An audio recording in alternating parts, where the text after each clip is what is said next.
This is 8 Minutes, a podcast helping you understand the energy and climate challenge in just a few minutes. I'm your host, Paul Schuster. About a year ago, in April of 2023, California restructured the tariffs that govern new solar installations in the state.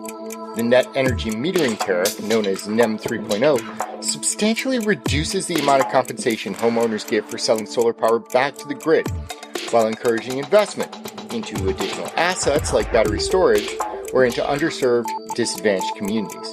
The California Public Utilities Commission argued that the changes were needed for grid reliability purposes, while solar advocates argued that the lower net metering rate threatened the nation's largest rooftop solar market. 1 year later, and we have a bit of perspective in how NEM 3.0 is going. I reached out to Stephanie Doyle, the California State Affairs Director for the Solar Energy Industries Association, to help walk me through what's happening in California's solar market. As a reminder, you can download the entirety of the interview with Stephanie from our sister podcast, More Than 8 Minutes. 8 minutes. It's how long it takes the sun's rays to hit Earth, or about how long I lasted during summer vacation before starting to count down the minutes until school starts again. Let's get it on. The growth of the domestic rooftop solar market would not be happening without a structure in the background called net metering. In essence, these rules allow solar panel owners to sell excess power back to the grid. I'll let Stephanie explain a bit more. So net metering is a billing mechanism that credits solar energy system owners for the electricity that they send back to the grid. For example, if you are a residential customer and you have a solar system on your roof, it may generate more electricity than the home uses during the day. And if that home is net metered, the electricity meter will basically run backwards to provide a credit against the electricity that's consumed at night or at other periods when your home system use is exceeding that system output. Most net metering structures are set up on a one-to-one basis with your retail rate.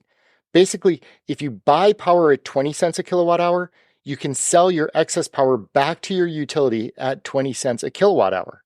For years, that's how California's structure was set up too, before the California Public Utilities Commission last year changed the net metering tariff. In California, we had NEM 1.0 was around from like the late 1990s through 2016, and it really helped to grow our rooftop solar, like you mentioned, in California.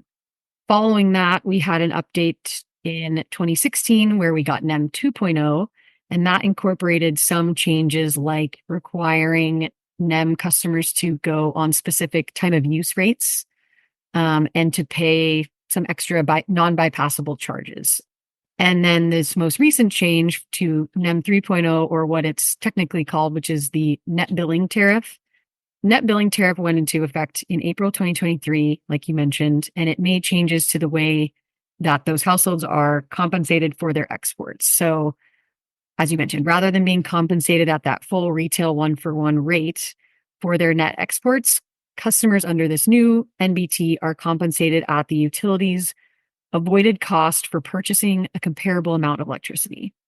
And the use of the avoided cost was seen as a way to encourage the installation of battery storage systems alongside solar because it allows you to change when you're exporting. You can store it during the day and then export it in the evening when it's more valuable. It increases the cost of going solar because you now have to account for not just buying your solar panels, you also have to buy a battery system.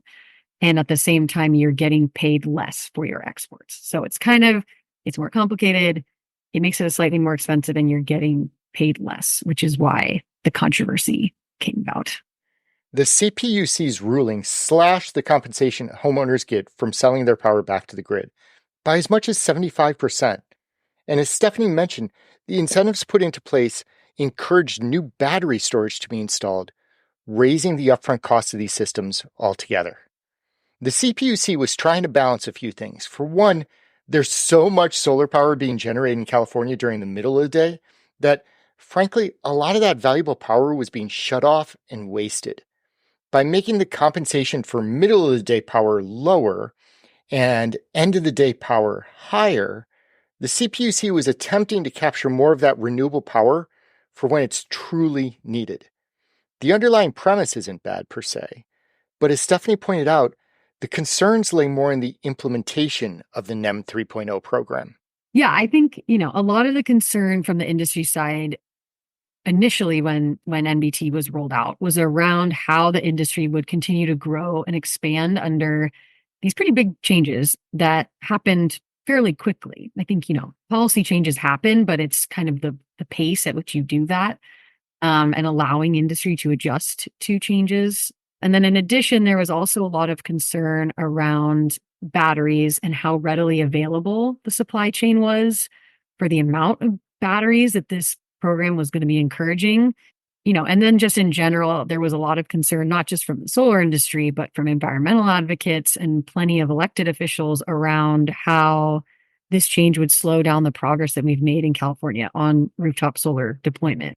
It definitely makes it harder when you have a tool removed from your toolbox when we're trying to reach these really ambitious goals and you're tying one hand behind your back, whatever metaphor you want to use. We know we need all types of solar to be able to reach our goals, and relying on only utility scale or only on rooftop solar, it's just not going to work, particularly in a state like California. So it's now been a year since NEM 3.0 was rolled out, and we have a little bit of a perspective in how the California solar market has responded to these changes. In Q1 of 2024, California dropped to third among states for new solar capacity additions. And residential solar installations are forecast to fall by another 40% compared to 2023. That's a significant impact, and it's had a ripple effect in terms of jobs and economic impact as well. But early signs are that, yes, installations are down, but those that are happening are generally following what the CPUC had been hoping for. More batteries are being installed, for instance, or a shift towards more low and moderate income customers installing solar. The shift to more low and moderate income homes getting rooftop solar to me was really interesting and encouraging. That outcome is a bit surprising and probably has just as much to do with mandates around new construction in the state to include solar on their roofs as anything else. But it's generally seen as a positive development. SEIA is looking to build on those positives and help the industry navigate this new tariff regime. But at least from SEIA's perspective, we're really trying to focus on addressing a lot of these implementation issues and how this gets rolled out, and making sure that the outcome from NBT is less bad.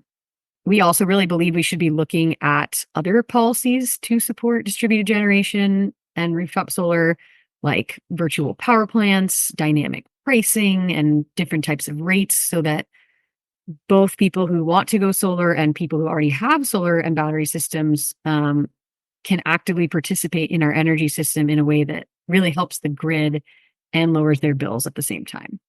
California has long been the leading state in solar generation. About 1/4 of all solar power generated in the U.S. comes from the Golden State.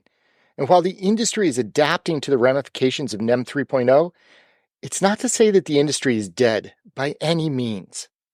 The rooftop solar industry is going through a rough time right now.